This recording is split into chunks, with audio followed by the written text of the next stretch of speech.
আসসালামু আলাইকুম। আশা করি সবাই ভালো আছেন। আজকে আমি বোয়াল মাছ রান্না করে দেখাবো। হাঁড়িতে আমি পেঁয়াজ দিয়ে দিয়েছি,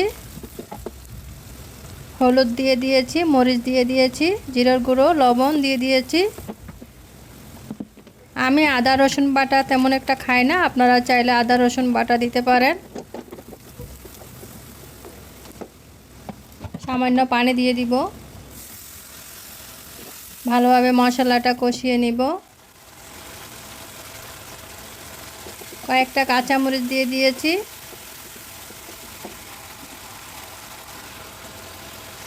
আমি বোয়াল মাছ কাঁচাই রান্না করব।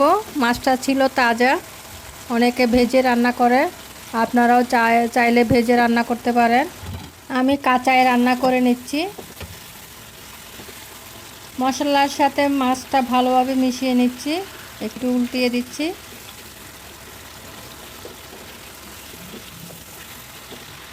এখন আমি ঢাকনা দিয়ে দিব কিছুক্ষণের জন্য। আবারও ঢাকনা দিয়ে দিলাম।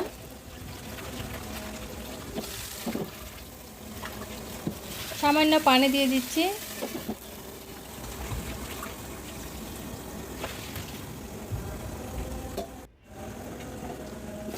এখন মাছটা আমি আবার একটু উল্টিয়ে দিব।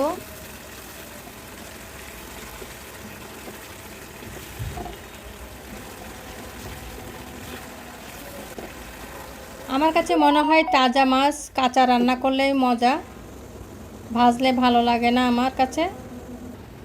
অনেকে দেখি বেশিরভাগ মাছ ভেজে রান্না করে, ভুনা করে। আমি যে মাছগুলো ফ্রিজে অনেক দিন থাকে সেই মাছগুলো আমি ভেজে ভুনা করি। যে মাছটা যেদিন নিয়ে আসি সেদিন আমি এভাবে কাঁচা রান্না করি।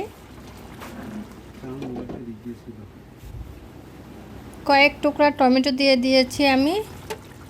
এখন ধনিয়া পাতা দিয়ে নামিয়ে ফেলবো। রান্নাটা আমার প্রায় শেষের দিকে। আমার ভিডিওটি ভালো লাগলে সাবস্ক্রাইব করবেন, পাশে থাকা বেল আইকনটি অন করে দিবেন, তাহলে আমার ভিডিওগুলো আপনাদের সামনে যাবে। আশা করি বোয়াল মাছ রান্নার সহজ রেসিপিটি আপনাদের কাছে ভালো লাগবে। ভালো লাগলে অবশ্যই কমেন্টস করে জানাবেন।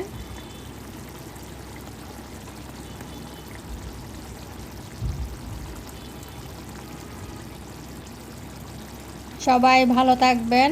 আল্লাহ হাফেজ। আসসালামু আলাইকুম।